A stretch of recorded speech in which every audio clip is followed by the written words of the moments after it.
And welcome back to another wonderful episode of the Convoluted podcast. It's your host Liz, and with Tyrant Dominus, aka Jesus. And if it's your first time listening, we're always in love. Would like you to follow, share, and give us a like. Yeah, if you could, that'd be great. How are you, Jesus? I'm good.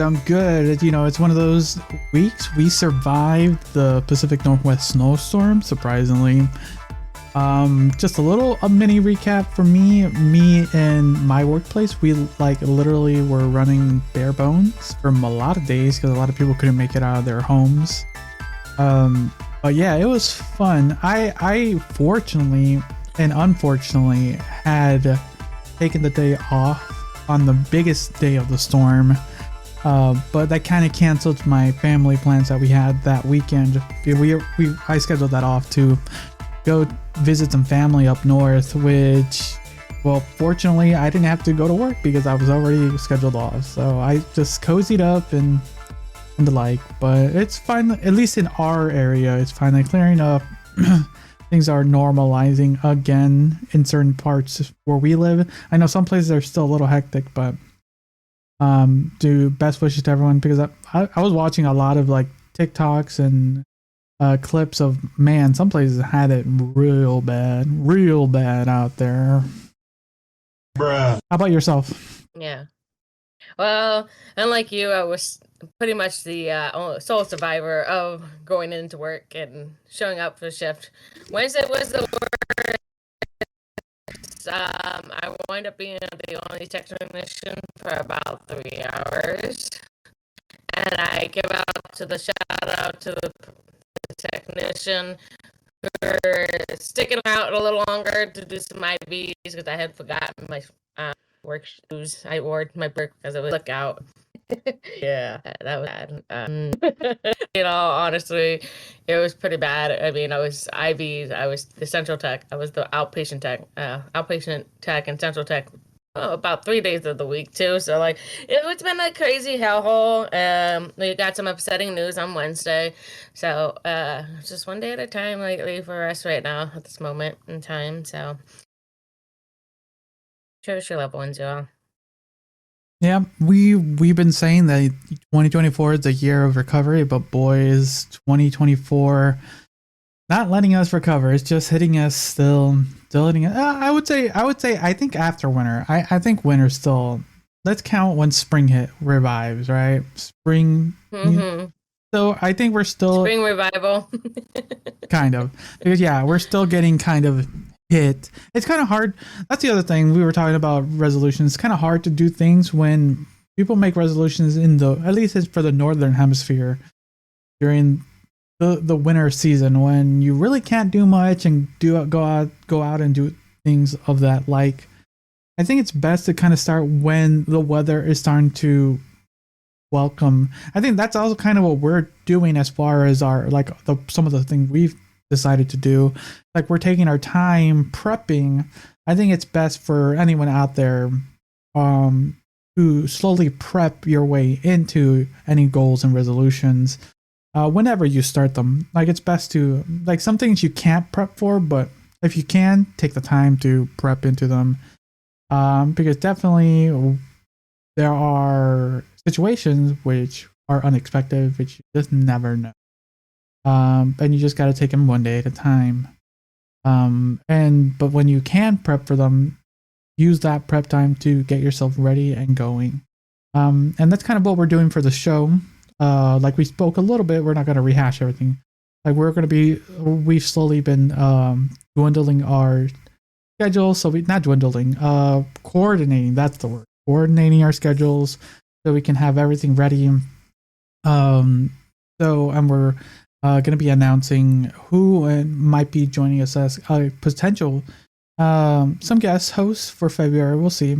The notice has been posted, and see if anyone's going to reply to our times that we posted. And then some of the bonus we've been planning on finally setting up. And Liz will be, once we have a little bit more time, we'll be finalizing which ones are we're going to be recording and posting. But like I said, you see, it's all that prep leading into that. But like myself, I've already started a few of my goals. I've been streaming more, a little bit off schedule, but I've been streaming more to have a little fun and kind of kill some time while I'm working on stuff and rendering videos for the people on YouTube and posting stuff on TikTok. So yeah, you know, if you want, you can come hang out. Got some reception from the last couple things. Yeah, join us on that. We're good. Oh my god, it's coming downstairs. Oh my god, Jesus, you're there's gonna an have to exit. do There's an exit. There's an exit. Come on. Come downstairs. Come downstairs. I'm coming, I got scared. There's a door here. Jeez, hurry up, it's coming. Look, close the door. Close the door. Okay, we just gotta find an exit. You said there was an exit down here! I thought it was. You... Jeez, did we just trap ourselves in here? Jesus! We're the only ones with the flashlight! Is it there? It's up there. You can hear it, it's up there. Alright, I'm gonna go check. Jesus, out.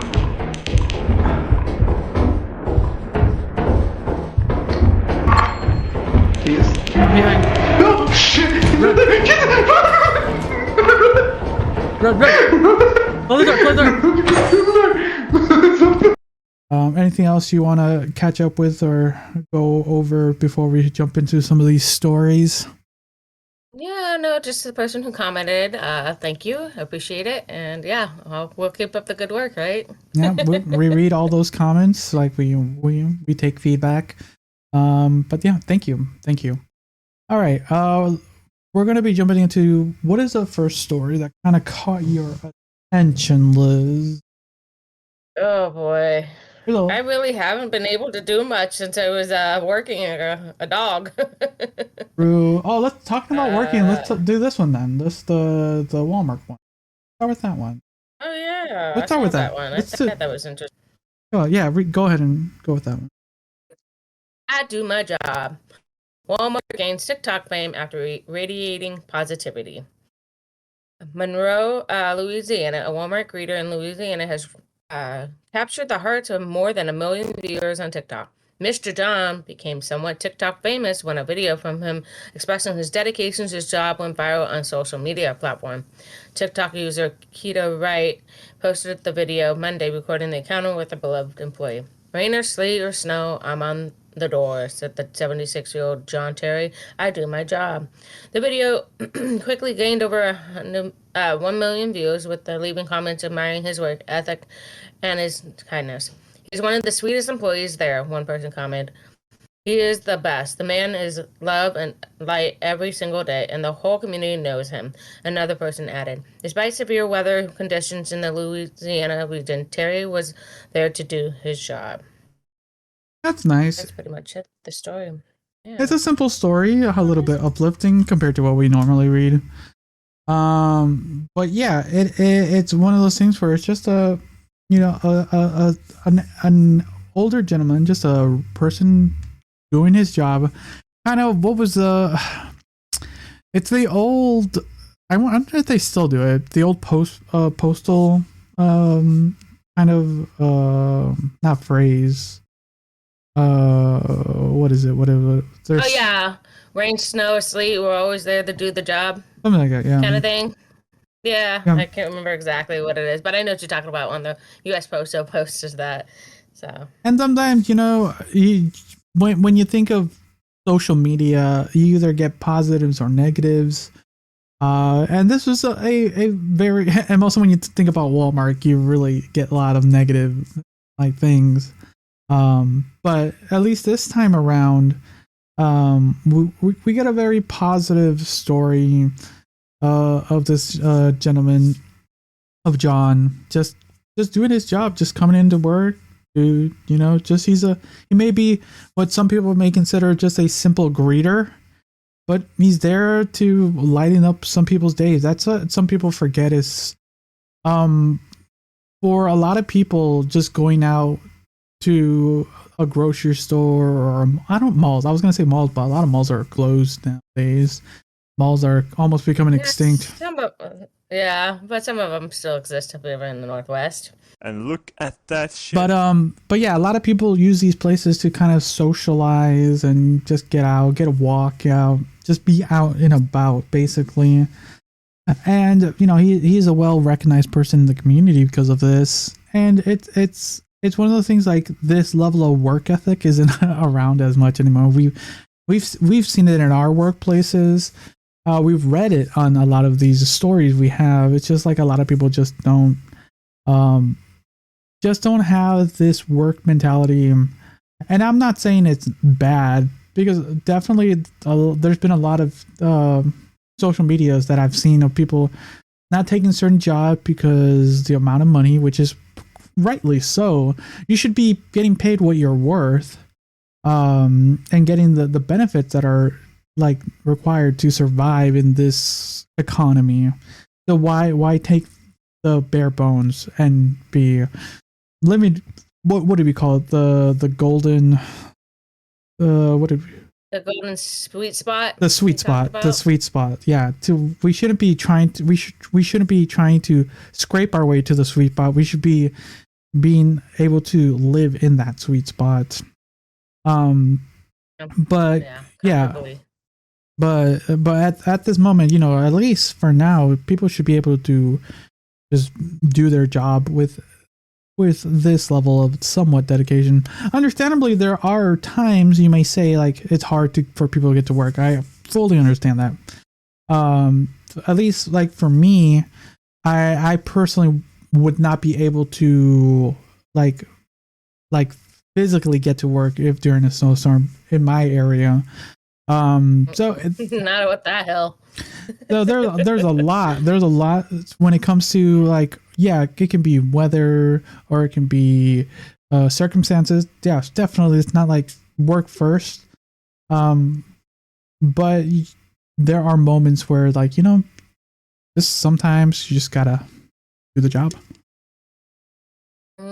Show up and do the job. Sometimes that's kind of the living. But you did a nice turn off about postal workers. Could hit that one up across the pond. Oh wait, do we have a postal worker one? Yeah, you did post it. They were the last one you posted.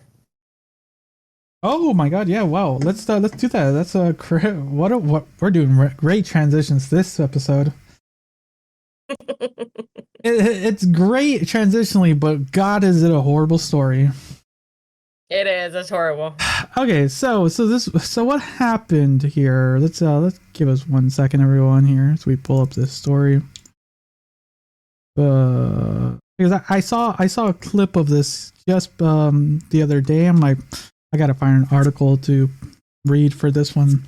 So apparently, Fujitsu director apologizes for British post office scandal that saw 900 workers wrongfully convicted. What are your thoughts just hearing that, Liz? Wow. What are just your thoughts? That's absolutely obscene, and a problem with the computers are making problems with workers who probably were just doing their job, doing what they're supposed to, and then getting wrongly convicted. Holy shit, that's gonna be pissy. I would piss me off. So yeah, we have. No, I didn't do that. What are you talking about? So yeah, before we kind of jump into it, imagine if that was you. If you. We'll read the story in a bit, everyone, but what would you do if you, one day, your work says, yeah, like, you're getting arrested, basically, because of some reason, and you find out years later that it was all a computer error? Like, how would you, like, we can... Suing people. Be like, shit, I lost my job. A credible job. I can't get a job anywhere now because of that error. Fuck you. I'm going to. I'm suing. And that's only the minimum. So I think we'll read about it. I think some people actually like were convicted in jail and stuff like that. But we'll get to it. We'll get to it. So let's read a little bit of this article here. All right. So what happened? So 900 wrongfully convicted British post office workers are on their way to getting justice following the public apology from the company that provided the faulty technology that led to their false conviction. This article is from ABC Net News. January 16th. Yes. So Paul Patterson, Europe's director of Japan's Fujitsu Ltd, who created the faulty technology, told the committee of the UK public politicians that the economy will provide funds to compensate branch managers. Multiple managers were imprisoned for theft or fraud for failure of the accounting software which was first introduced back in 1999. So for the turn of the century, damn. For almost 24 years, people were getting falsely convicted. Over 2 decades, Liz. That is some serious bullshit. The fact that they knew and they probably didn't think that would happen. Well, we don't know yet, but I have a feeling most people do. I mean, come on. Sure. Oh yeah, there's enough credibility. I think there's okay. I'm gonna cut out this back information. So, the quote: "I think there is moral obligation to the company to contribute," said Mr. Patterson, who has been in his post since 2019. So 10 years into it. 10 years after. 20 years past. Yeah. Oh, 20 years, you're right. No, right. 20 years. So 20 years later, so he's barely been in the company. But to the sub-postmasters and their families, Fujitsu would like to apologize for our part and the appalling miscarriage of justice. Mr. Patterson said that he has spoken with his bosses in Japan and that the Fujitsu knew from the very start, quote, that the system known as Horizon has bugs and errors, and that despite that has helped the post office in its prosecutions of the branch managers after unexplained losses were found in their accounts. For that, we are truly sorry. Bruh. Global. Yeah, I told you. Called it. I didn't even read this article, guys. I just called it. I just knew it. So. That is horrible. Just reading that. That is horrible. And all they get is, at the moment, all they're getting is apology. And helping funds a little bit. But who knows how many of those people are still alive to this day. But, like, seriously, 900 employees, like, damn, they got screwed over by a system. And they knew it was absolutely corrupt. That's messed up. All right, so let's see. So, kind of what happened here? So, apparently, during this time, the British Post Office rolled out the Horizon Information Technology system back in 1999. It was an automated sales accounting. Soon after, the local post office managers began finding unexplained losses that they were responsible to cover. The state-owned post office took Fujitsu's side, claiming that the Horizon was reliable and that the branch managers were lying. Between 2000 and 2014, around 900 postal workers were wrongfully convicted theft, fraud, and false accounting, with some going to prison and others forced into bankruptcy. Think of that, Liz. That's some serious crap. In total, some serious bullshit. So in total, more than 2,000 people were affected by the scandal. Some died by unaliving, oh my god, and attempted unaliving, and said their marriages fell apart and reported becoming community. What the fuck is that? Pariahs. Oh my god, can you believe that? You can't buy that back. Apologies does not. No, you can't. Apology doesn't, and financially it does not. You would have to exonerate all 900 of them, even if they're gone into the next life. But still, that is some serious crap. Like that.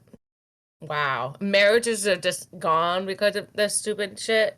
Like, oh my word. Like, I feel so sorry. Like, genuinely so sorry for these people. Like, that's your life. That's just yeah. It's Wow. wild. It's wild how one's trust in a system which you hope will work out for the betterment of the company can really screw over so many people in such a high capacity.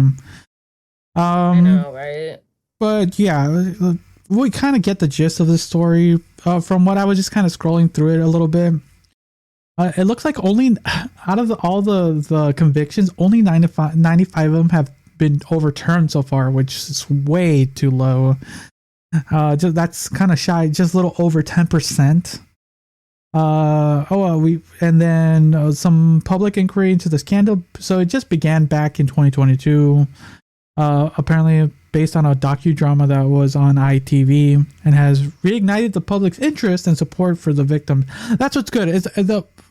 In the last couple of years, public interest and kind of public scrutiny has really forced a lot of companies to like, so what's really happening there?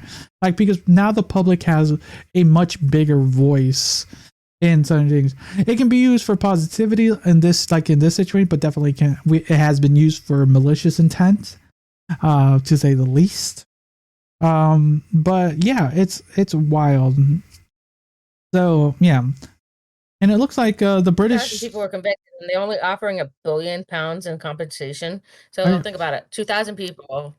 If they can't get, I mean, considering some of them have moved on to the next life, how much are they're getting?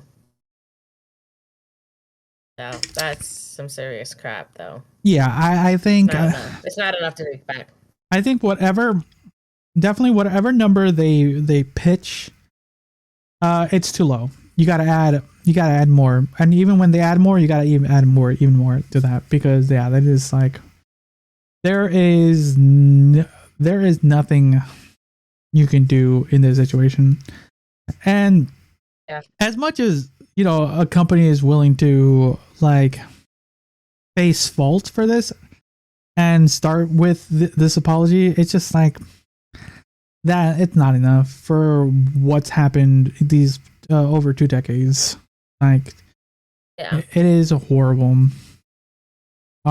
So kind of like a little bit of a closing statement as far as like this story. The British post office scandal. It started as a Fujitsu's flawed Horizon system, and it represented some miscarriages of justice, impacting over 2,000 lives through its wrongful conviction and ensuing personal and social consequences.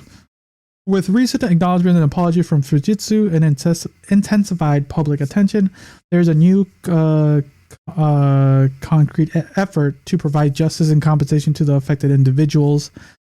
This scandal underscores the critical importance of accountability and oversight used in technology with public service and profound human cost of the system failure. I think that's best put. You can put your trust into a system so much, but the second it like malfunctions and people will take it. It sounds like a lot of these people came forward, and you would think so. Yeah, these people said, "Hey, there's something going on. There's something wrong here. I'm not taking this money, but apparently it's saying I am, but it's not true." And it's like, look, I mean, how many people were being truthfully honest? Like, hey, there's something wrong with this. The system's saying, hey, I'm doing this, but I'm not. I'm not getting this. I'm not. There's some unaccounted. Not a single fuck was given this day. It's one of those things like Liz. Like, why is it saying there's like missing a couple pills in this list? Like no, it's all there, right? Like, it's like one of those things like, and it's happening throughout we'll say just the Pacific Northwest. Like, something's not right. But by the time they get around to it, you have already lost your job and credibility to work as a technician. So what are you gonna do? Yeah, you don't know, because basically it's not close enough to, but it's like, it's a pretty high standard because of what you have to do to be a technician here in the Northwest. Well, some states, depending But yeah, it would definitely screw me over. Definitely. I wouldn't be able to find a good job. I wouldn't be making as much money either, too. So, like, that would really be a bummer. So, mentally, it would be a hardship, and physically, probably, too. And to take a lot of go backwards, not forwards. So yeah, it definitely definitely was a toll on a lot of individuals. So we'll see how the story unfolds. Hopefully, like I said earlier, best wishes to all the individuals, the families. They get some semblance of retribution. Because yeah, that whatever happened to them, no matter what, minimum is like not worth what they went through. The other thing is like, so what really happened to all that money then, you know? Because if the money was quote lost, but it wasn't lost, what happened to all that extra money? I know, right? Where did it go? Where did that extra money went to? Or was it just oh, I'm going to add a zero. The machine decided to add them a zero, a couple extra zeros. Where did that money? Was it fake? Was it false money? Was it really non-existent money? Maybe it was just an extra bonus for some corporate head. Hell yeah, probably. It's probably going into somebody's bank account. Not ours, obviously. All right. What story should we jump into next? Well, this one's taking over the news. I don't know if you want to do Atlas. Oh, we're going back in the air. You know, we've been doing a lot of air stories. What's up with all this air story, huh? But it is that time. It is that time where we're getting away from the holiday season where the flying was huge, but still people are up in the air doing stuff. So go ahead and read that out. Atlas Air Boeing 747-8 catches fire mid-air. Dramatic video shows flames shooting out. How do you feel? Do you feel traumatized yet? Do you still want to fly? After reading last week's story, oh, okay, I'm still following. A dramatic video shared on social media shows the moment a huge plane catches fire mid-flight. The aircraft is said to be a Boeing 747-8, according to FlightAware. The unverified video shows flames coming out of the plane's tail just moments after it left Miami International Airport on Thursday night. The incident forced the plane to make an emergency landing. Newsweek reported that a Miami airport spokesperson confirmed to the outlet that the cargo flight had landed safely at Miami Airport just after 11 p.m. local time. What did Atlas Air say? An Atlas Air spokesman said the aircraft had experienced an engine malfunction. The crew followed all standard procedures and safely returned to the airport, and the company in a statement to the news agency Reuters. Miami-Dade Fire Police responded after being informed of the incident, and no injuries were reported, according to the news agency. So, wow. Yeah, it just seems like they need to do a little more safety checks on these darn planes. So there's a little clip. Let's see if there's clips has any audio. Oh my god, it's on fire! Oh my god! Sorry. It's on fire! Mom! So what we're watching is this one young lady speak saying that she's recording the plane descending that is on fire. You could, if you saw this plane coming down, you're like, ooh, it's like a little comet.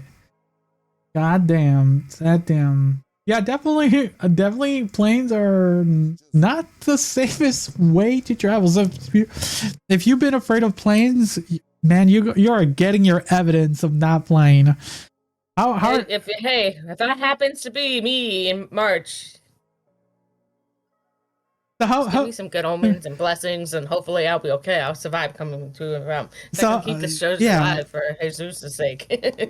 So how are you and your family taking some of this like aircraft news? Mostly your sister. She works in this industry. In the flight industry, yeah. All I know that she's being overworked. She's like, I'm on another 7-day stretch. I'm like, ouch. That is but she should be making some good money at this time. You think, no, it's not. You think about it. The only time they ever make flights, remember this, we talked about this. The only time they ever make money is when that door closes and they pull away from that gate. They don't make any pay for standing there waving you in. Get all the safety checks in before you take off. Oh, I knew that, but you could like explain to the audience a little bit. You know, it's been a while. Yeah, so as soon as that plane's door closes, that's when they start making money. That second, that minute. So you think about it, they're not making a whole lot, but depending on the flight, gotta be strikes coming. It's coming. I know it. We've seen some flights being delayed or changed or not happening at all. No, so be careful. Make some time extra for this shit. I took an extra couple days after I'm supposedly back. We'll see how that goes. So one day at a time, y'all. Damn. It is getting wild. Definitely some of these planes, mostly Boeing. It's been Boeing, right? The last plane was a Boeing. Mm-hmm. These Boeings definitely need something. So this one was a Boeing 747-8. The other one was a Max 9. So. The 8 was older. I'll say that. Was the Max 9 the most recent Boeing? Yeah, that was the one that was happening here in the Portland Northwest. So yeah, Pacific North. Yeah. But yeah, definitely, I would say, given time, yeah, but still, like it's getting wild up in the air. So anything else in this story really to kind of? No, they're just saying about what happens in Broden scandal with that happening here in Portland, and fuselage breaking off, a takeoff, and then the aviation is taking it very serious apparently. So 171 planes. Ooh, that is a lot of planes.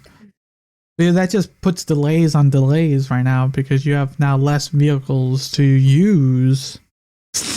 Oh god, that is bad. That is bad. They do more thorough checks. I mean, they should be taking out planes once a week at least to actually do a full safety check. I mean, you're getting like brief safety checks, like, okay, is that closing? But Liz, that takes money. We don't have the time for that. That takes so much money. We need to save that money when we can. You gotta. I guess with the planet being at 7 billion people. Yeah, I guess that's one way to take them out. There you go. If they're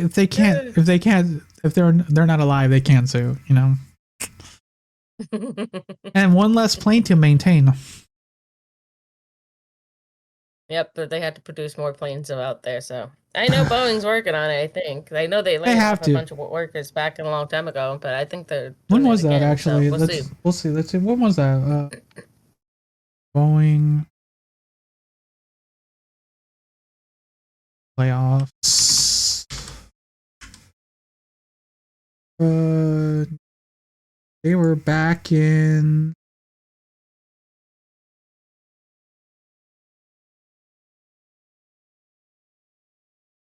Oh, recent. How recent? 3 months ago. Aha! I figured they did. So they're even on production level, they are not even holding up to standards. So there's less people. That is disappointing. That is disappointing because now you're getting less quality potentially.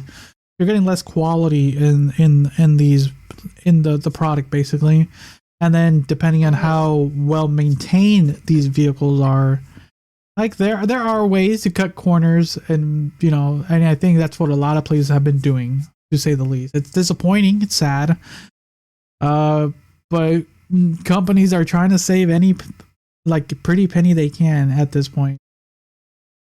So Gotta keep the money where it belongs. yeah, because people don't want to end up like that. But it's now at the cost of the customer, like we've been saying before, where it's just like kudos to Plutos. sometimes not that funny. Mm-mm. Like we could be joking about it now, but like we're literally joking about it. No, right honestly, now. I totally can understand that, how it's on the customer. So I have a couple cousins who are trying to get out to a funeral, yeah, for my family member who passed away, and it was going to cost them $600, and the flight is pretty open according to my sibling. So, $600 flight just to get to, and the flight's pretty open. How do you feel about that? I remember, yeah. I mean, we're gonna have like these flights they're gonna have for one person. I mean, seriously. Yeah, because I remember back when my grandmother passed away, we were trying to go visit, and it was gonna run us nearly like $1,000 a person. I'm like we really want to be there, but wow, what a daunting amount of money. And some people say like you should just pay the price. Like a lot of people can afford the price, some people can't. A lot of people want to be there, but they can't. Like that's how bad a lot of situations are. Not saying that if we couldn't, we would. We were at least gonna send someone to pitch in to be there at least, but still, for the most part, it's wild. Like it makes sense. Flying is the quote cheaper way to travel to further locations, but there's been a lot of times where I think you and me have discussed it's just simpler just to do a drive. Just like it's gonna take a little longer, but you make something out of it. Within the states, it's reasonable, but when you want to get out of the country, it's unreasonable. Makes sense. I mean, granted, your relative being in Mexico is still within the same hemisphere, but this is one of the few times where I wish, this is like a side tangent, where I wish the railroad system was a lot better for transit in the United States, because it was like built back in the day for more industrial reasons, and we had a more reliable public version, kind of like how the Europe and Japan has it, where you can literally travel almost anywhere in like Europe and Japan to any parts of their cities and countries with just a train ride. And that would be so fantastic. Like if we had that. I want the bullet train like the Japan does. Like get from, I think someone did the math. Let me see if I can find it. Because someone did the math. If there was a bullet train from New York to San Francisco, let's see what. I would be intrigued. I'd be like, that would be kind of fun. I'd be taking just a slow train down to San Fran, enjoying the scenery and the views, and then right off to New York. Let's say how much time from New York San Fran. If on bullet train.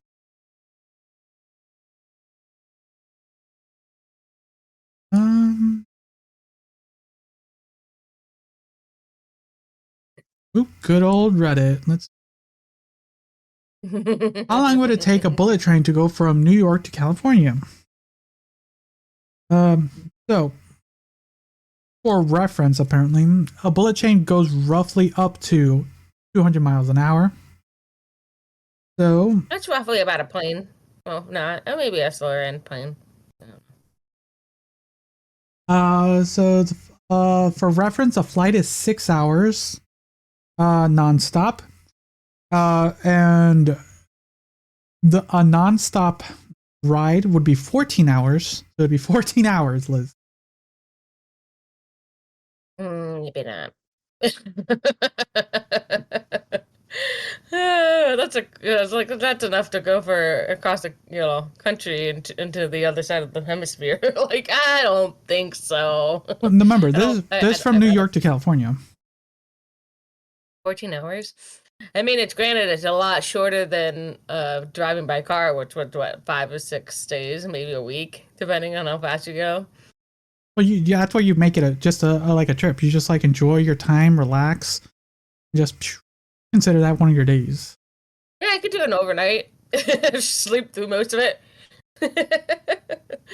And That'd be kind of awesome, though. apparently, bullet train would roughly cost you. There's the math I did years ago. So the train ride would be 150. Oh, that's not terrible. 14 hours. Yeah. I'd suck it up for the bullet train. Because think about how much a ticket 14 hours to and from. Think about how much it would be for New York to San Francisco to New York at this point.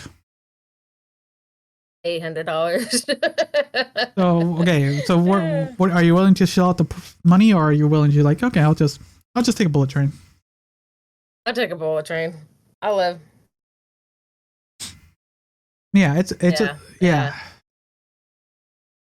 It's one of those things where it's okay. It's okay. I'll live. It's one of those things I wish we had that. Like we have something in the Pacific Northwest where I think you can go from Washington to California on train. I think I've heard you can do it from the Portland area to Seattle, Vancouver, BC. I would love to do that. I've heard it's a very pretty scene. I've heard it going down the coast is pretty scene. To California is pretty, but it's a long trip. But I would definitely take like a long weekend and do that. Like just having some fun, enjoy that, relax, and you don't have to worry about traveling. You just enjoy yourself. You don't have to worry about driving. You have a couple hour layover in towns and do what you want to do. I know I've seen some TikTok videos. Oh, there it is. The Amtrak. Cool. That's what it is. The coastal Starlight train Amtrak. Yeah. Yeah, you could do it. Mm-hmm. It's on because the other thing is like I don't want to be like I could drive all the way to Seattle, but sometimes I don't want to be driving. It's a 3-hour drive. Yeah, like or I can just sit comfortably on a train for 6 hours and just relax, watch a movie, or chat with the people I'm traveling with. And I'm looking just at our prices right now. A ticket to from Salem, this is Salem to Seattle. It is let's see here. $40. That's like gas money right there. Mm-hmm. And that's only for a tank of gas, and that's only getting me halfway there. And that's the other thing is like it's costing you time, right? But the time is like saving. Mm-hmm. Like, I'm willing to pay the cost of time for saving on money and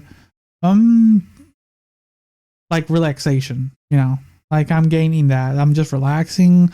I don't have to worry about anyone on the road. It's just me sitting on the train. And just maybe catching up on a show, a movie. You can binge an entire show on that train ride. Yeah, you literally could for 6 hours. Yep. So there's my like rant for like having. I would love to travel. I love traveling. I would like to try a train one day just for shits and giggles to say I've done it in my lifetime. We could literally record an episode of the podcast on a train. We could 6 hour long podcast. Maybe not. Maybe not 6 hours, but we could relax. Well, we could do something. Well, maybe we'll it'll be fun. We'll have to keep that in mind. Keep that in mind. We'll figure something out. Maybe that'll be a trip in the early fall. Maybe. There we go. All right. So we tangent off so far. We did. All about the travel. But yeah, it's like I said, it's going back to kind of originally. As far as like air travel, it's been escalating, no pun intending about it, but it's been escalating in the dangers. Like a lot of times I say like, it's safer to fly, but it's just like, I don't know anymore. Yeah, I don't know. Exactly.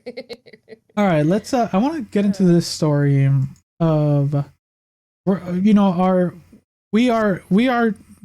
not like super anti cops here, but it's just harder to be pro cops so much when we have stories like this. I saw that one. Did I you was see like, it? oh, About? damn. All right, so Yeah, I haven't seen the video. I saw the link that you posted. so new body cam footage from an Ohio police raid shows officers using a flashbang talking to mother of sick infant. To kind of just do a small little thesis statement here. So apparently they were doing a raid at this house where this mother and baby were staying at. And note the baby was on a ventilator. They threw a flashbang into that, and then all hell broke loose. I did not know that part. So that's kind of the brief thing. So we're going to jump into more of the details, but what are your thoughts just hearing that? That's just like my little synapse of what happened. That's bullshit. So yeah, so that's the synapse. I bet the mother forewarned them, don't do that kind of crap. Well, you got to be careful. Remember, these are cops, Liz. You can get shot if you do or say anything. So yeah, so let's read what actually happened. Oh wait, that's the wrong article. Back here. Okay, body cam footage from the police raid in Elyrian, Ohio. I have no idea. Anyways, in Ohio, was released on Tuesday after a mother of a 17-year-old claimed police raided the wrong home and said her baby was injured by a flashbang device during January 10 operation. Ooh, that is not that great. Courtney Price said that she was at her aunt's house, rented house, when police broke a window near her infant son, Waylon, by using a flashbang. She said after the raid, the child, who was already on a ventilator, was hospitalized with burns and has since been diagnosed chemically pneumonitis from the chemicals in the flashbang. A police report released by the city of that city on Tuesday showed police were executing a search warrant as part of the investigation into stolen guns. 2 suspects were arrested at another residence where the 3 guns were allegedly found. The police department believe more stolen guns were at the residence where Price was staying, and later that day raided the home. In addition to the police report, the city also released several body cam videos after the mayor requested information be made public. Yeah, it's like we don't want all this public scrutiny. What's happening here? Tell me. Emotional damage. In one of the videos, officers announced that they were outside the home and then used a flashbang, which looked like a small explosive, break another window and break into the door. Then they entered the home through the door, and a video taken from another angle also shows a woman being taken out of the home in handcuffs. That's probably the mother. In another video, the woman in handcuffs outside tells police that she has a baby inside who is on a ventilator. Later, they take her handcuffs off and let her go inside to the baby. She has been explaining to her baby's health issues to the officers. They eventually called an ambulance for her. I like the word eventually. Eventually. Yeah. Price's aunt said police have searched at the home several times for suspects that doesn't live there. But in a statement on January 12th, the police department said that the warrant was executed in correct address, and that the flashbangs were used to pursue sound and light, but did not deploy pepper gas or chemical agents. They also disputed. This could have this pneumonia, chemical pneumonia. So they disputed that Waylon was injured when the flashbang went off. Police say paramedics and mother assessed that the baby, confirmed that they didn't sustain any apparent visible injuries. The child's mother informed the detective that she intended on taking the child to the hospital due to the pre-existing illness unrelated to the tactical operation. However, she lacked an available car seat for the transportation. Any allegations suggesting that the child was exposed to chemical agents, lack of medical attention, or negligence is not true. So that's probably the police department. We kind of get the thing. The police saying we didn't do anything, and the mother, like, I don't know. That's pretty shitty, though. That is pretty shitty. I mean, anybody could have probably looked down the window and said, those machines don't look like a machine that you would want to put a flashbang through. Well, They had plenty of time to look at the windows. I know they had to look through the window to kind of say, okay, smash, gotta throw. Okay, how do I do this? Without well, if you saw, quick. I know, but they only have but they have a couple of seconds. But I know mentally they saw that picture and said, oh, there's something going on in that machine. Those machines don't look like, I should be throwing a flashbang through. Can we throw this flashbang on the other side of the house where there's nothing there? Maybe some furniture. That's pretty shitty. It's rough. It's definitely not the best night. I can understand why the police department's saying like, yeah, we had to do it, but getting right address, wrong people, wrong address, and they've been to the house prior, apparently, from what we were reading. So this is but then the person moves. Like at any time, anybody can move. Maybe you should have looked that up. I know that becomes a public information. Like, oh, that person has moved. This person lives here. This is new application here. Da da da. I mean, this all stuff is legal, I bet, and it has to have some sort of proof. I mean, do your research, guys. Do your research. Someone was not doing some proper protocols. They, for the most part, they were following protocol as far as the raid, but someone was not beforehand doing like the basics, like, hey, we've been to this place multiple times. We've staked it. Nothing's happened. And it literally put a child at risk. I understand the police department going to try to defend themselves, like, because there's always so many allegations, which sometimes, for the most part, become true as far as incidents with cops about, just like incidents like this. They're trying to defend themselves, but when flashbangs will still, like, they're like, I think another word for a flashbang is like a concussion grenade. Like, those things still are meant to stall you out. They have still other things besides chemical that can not visibly harm you, but you can, mostly for a child who is already not well. So it's very, very disappointing. And it's one of those things where I'm glad that the mayor was able to step up and say, like, hey, just make these things public. If it's right, then you have nothing to worry about. If it's something's wrong, then you're gonna have to correct it. Luckily, it doesn't sound like anyone really lost their life, because a lot of the situations definitely. Well, you never know. This kid has to come out of the pneumonia, the chemical pneumonia. So, I mean, it's just like an oxygen mask. You don't smoke when you're wearing oxygen, right? It's the same concept. It's like the idea of it. This kid's on a ventilator to help breathe, and we're just gonna toss in some smoky smoke into this ventilator that's pumping oxygen. Like, I don't get it. Nobody even thinks about these things, but I guess I do. But damn, that sucks. They're like, we didn't do anything. Nobody was physically harmed. No, yeah, maybe not physically harmed out on the outside, but maybe in the inside. The other thing is, like, when, like, you were mentioning the mother might have wanted to stop them and is probably yelling at the cops and everything. Like, one false move she would have done, and she would have gone, like, gunned down.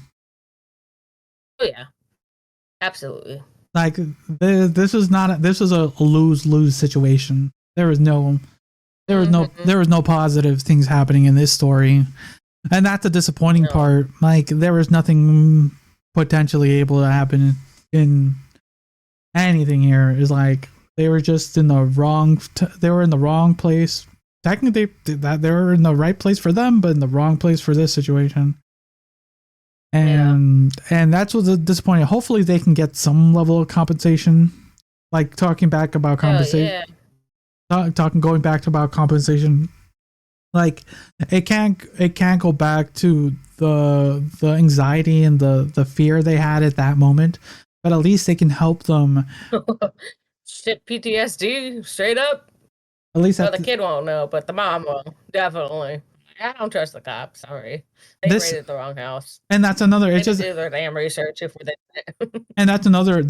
Stories like this that just adds another level of why people don't trust the cops and why why we just go into these tangents. Like, it's just very disappointing.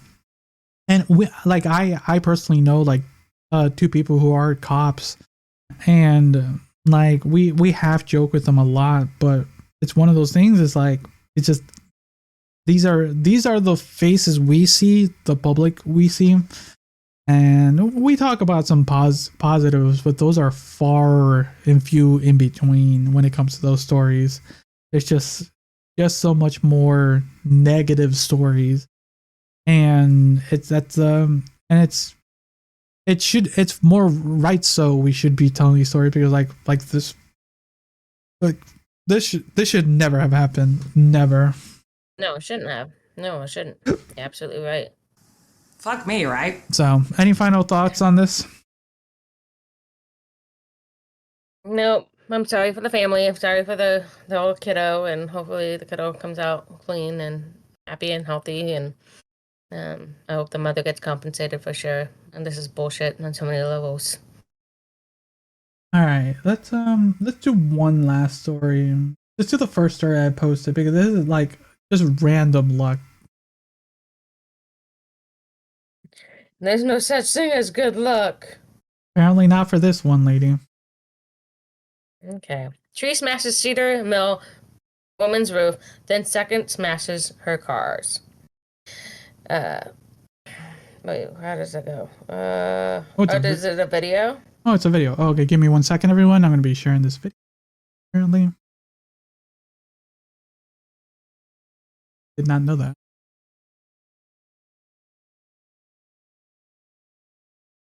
Yeah, it's just a short blurb. Okay, I didn't know it was a video. Well, it's fine. Or at least we can finish with the video. Snow, ice, and frigid temperatures are making this storm hard to bear. And as we showed you earlier, the wind is really wreaking havoc. We've seen countless trees, hundreds, perhaps thousands, come crashing down across the region as a result.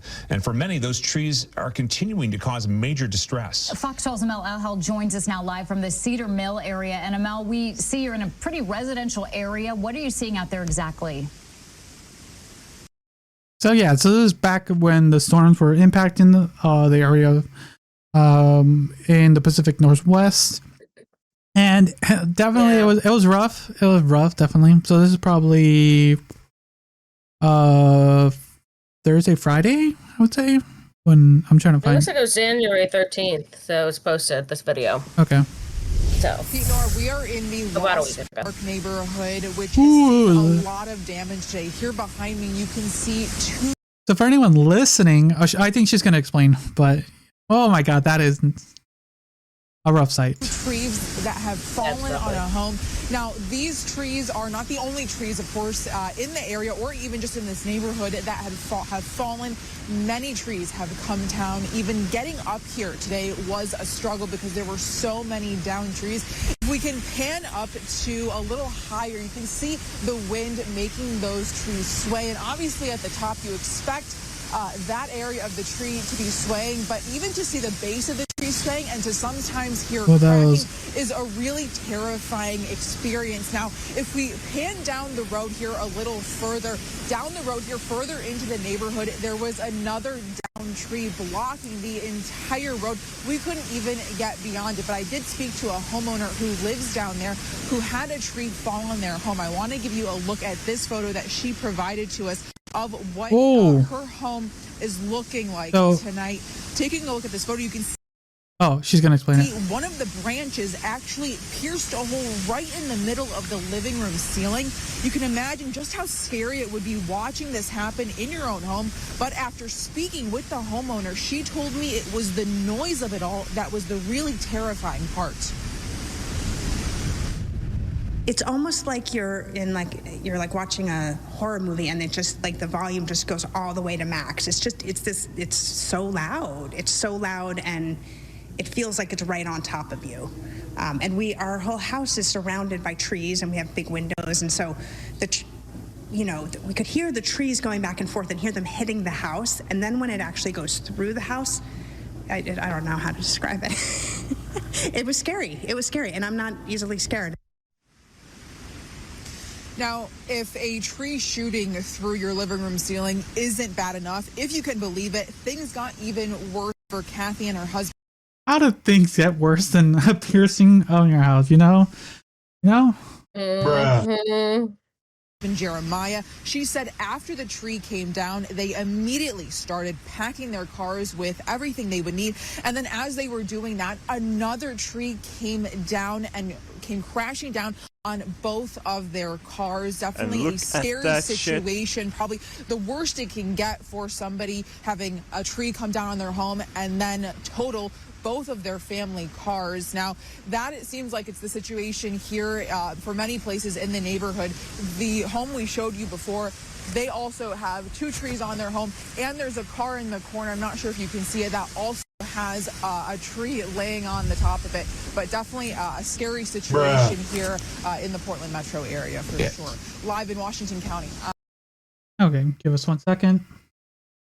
Yeah, it was rough in a lot of areas, and those are the videos kind of what I was seeing online. Mostly car videos of people out there driving who were not smart enough to.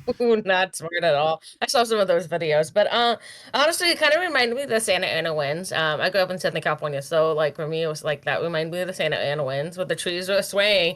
And there was one year that it was swayed so hard that we lost a lot of trees. Like all the eucalyptus trees that were on the back end of our property that would be on our fence were swaying and had fallen down or halfway uprooted.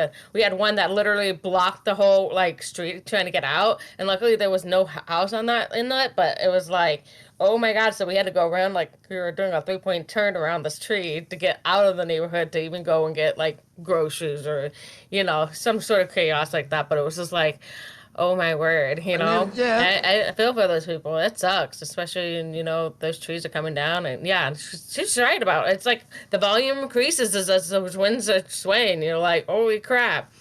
So, I know. I'm very familiar with that. It's wild. It's wild. I'm fortunate that we barely cut our trees this past year in 2023. There were some big boys.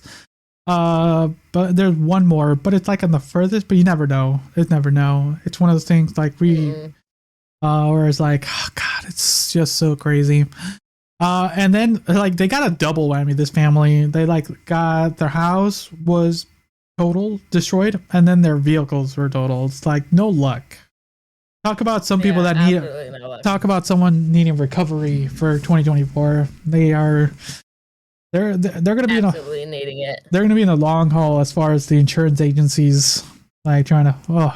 And you're barely dealing with your flooring. Yeah. We're supposed to get the contractor, but the weather has not been nice to anybody, and me getting called into work hasn't helped anybody out either too.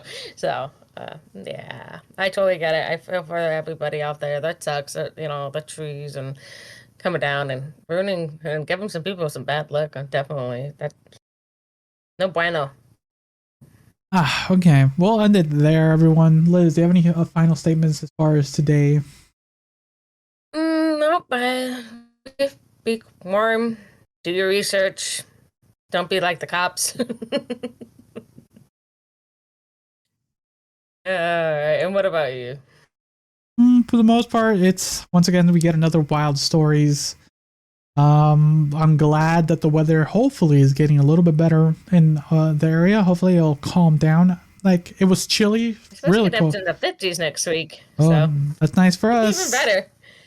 As long as the weather is not so tumultuous, I'm content. And just moving, you know, and just getting there. And I'll probably just keep streaming. So catch me. There's a link down below if you want to, and just come hang out. Just every once in a while. I'm gonna eventually get into the proper schedule that I posted. But yeah, we've been just like casually, just randomly here and there until then. But yeah, these stories so far definitely don't want to be flying. We might be taking a train ride in the somewhat future, and go from there. So yeah. So everyone, thanks again for listening or watching. Don't forget to follow and subscribe. And until next time, see ya. Bye.